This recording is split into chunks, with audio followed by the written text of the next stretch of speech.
Bonjour, bonjour, peuple de Dieu, soyez bénis encore ce matin dans le nom puissant de Jésus-Christ de Nazareth. Je viens ce matin partager cette petite parole encore avec vous. Une pensée que Dieu m'a mis encore à cœur ce matin.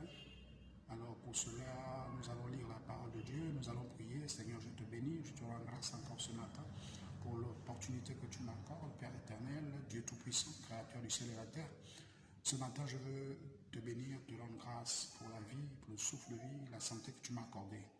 Que ton nom soit béni, Père, au nom puissant de Jésus-Christ de Nazareth que je viens de prier. Nous disons tous Amen. Alors, rapidement, nous allons parler ce matin d'un sujet très important. Nous allons parler des pharisiens des temps modernes. Les pharisiens des temps modernes. Alors, nous allons lire la parole du Seigneur dans le livre de Matthieu chapitre 7, à partir du verset, nous allons lire à partir du verset 4. Alors, nous allons lire ensemble.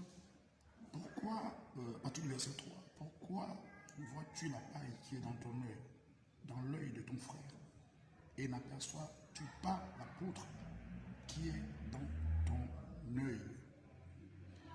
Ou comment peux-tu dire à ton frère, laisse-moi ôter une paille dans ton œil, toi qui a une poutre dans le tien?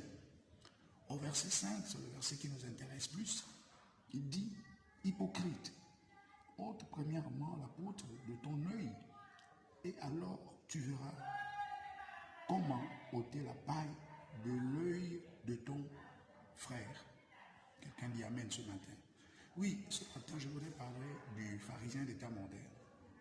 Alors, le pharisien des temps modernes, c'est le chrétien. C'est le chrétien religieux, le chrétien qui va à l'église tous les dimanches. C'est le chrétien qui prie, c'est le chrétien qui jeûne.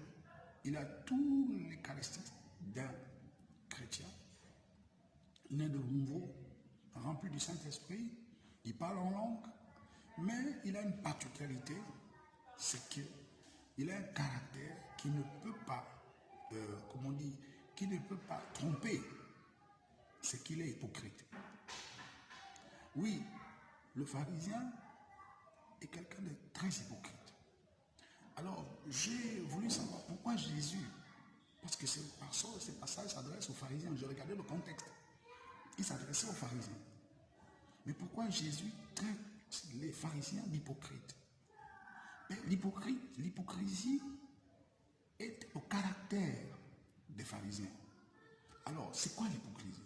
Alors, j'ai cherché dans les dictionnaires, alors j'ai trouvé la définition. Alors, je lis pour vous, pour vous bien sûr. Alors, l'hypocrisie est l'attitude morale par laquelle on exprime des sentiments, des opinions que l'on n'a pas, ou que l'on n'approuve pas.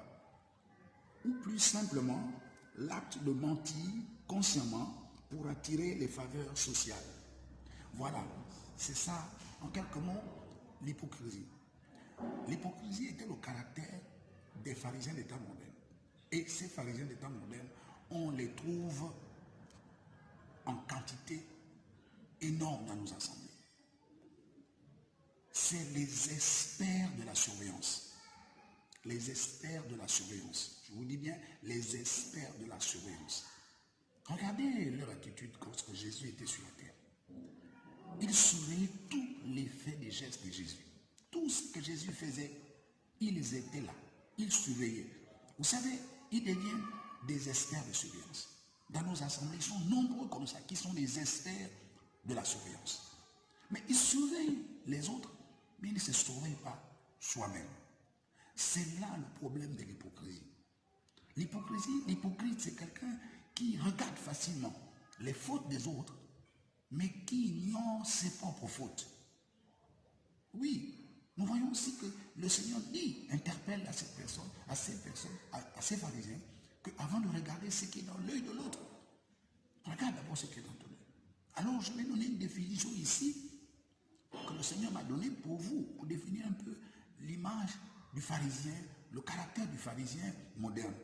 Alors, il dit ici, il est hypocrite de penser qu'on puisse venir en aide à celui qui a commis une faute légère quand on s'est soi-même rendu coupable d'une plus grande. examinons nos propres fautes avant de critiquer celles des autres. Quelqu'un dit Amen. Oui, examine d'abord tes propres fautes avant de critiquer celles des autres. Pharisien des temps modernes, je m'adresse à toi ce matin, je te parle, pharisien des temps modernes.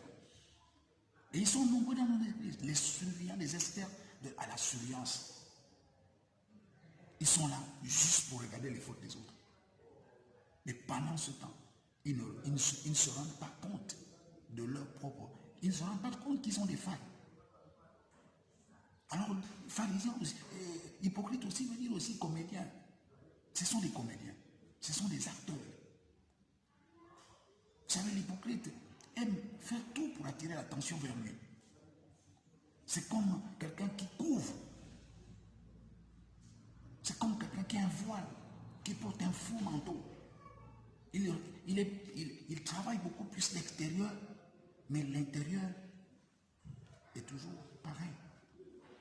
Alors je vais m'adresser ce matin à toi, pharisien d'état moderne. Arrête d'être un expert à la surveillance. Tu n'es pas accepté Jésus pour venir faire de la surveillance au sein de ses enfants. Il s'en occupe. Il voit tout, il entend tout. Arrête de faire le boulot de Jésus. Arrête d'être l'avocat à la place de Jésus. Arrête d'être le juge à la place de Jésus. Examine-toi d'abord. C'est ce que je vais te dire ce matin. Pharisien d'état moderne, examine-toi. Toi qui te dis que le fait d'aller à l'église, d'aller les dimanches, de prier beaucoup, de suivre tous les séminaires,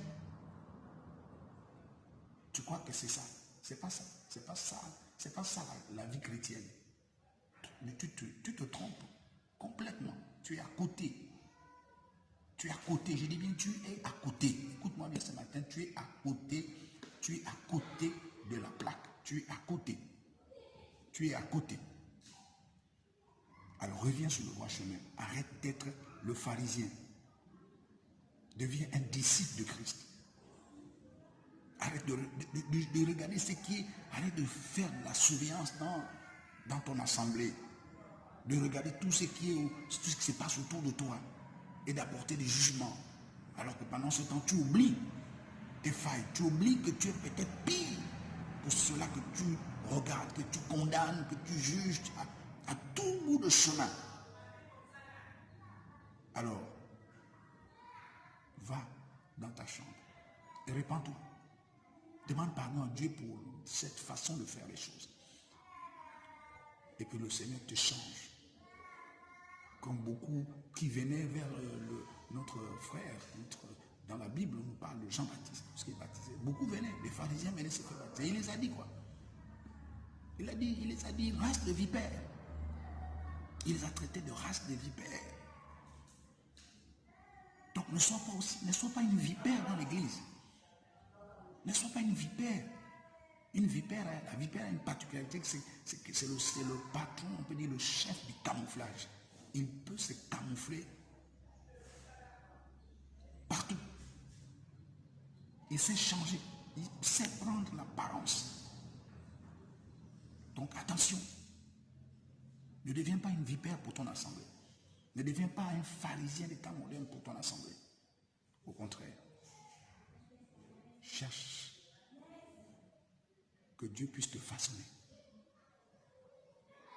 Ne cherche pas à servir Dieu, mais cherche que Dieu d'abord te façonne toi. Cherche que le Seigneur te façonne. Que Dieu vous bénisse ce matin encore. Que le nom de Dieu soit glorifié. Que le nom de Dieu soit exalté encore ce matin. Au nom de Jésus-Christ. Soyez bénis. Bon dimanche à tous. Dans vos maisons, dans vos familles. Que le Seigneur vous garde, que le Seigneur vous protège. Qu'il veille sur vous comme la plaie nous sommeille. En fait, que tout âme forgé contre vous soit nul et sans effet. Dans le nom puissant de Jésus. Amen.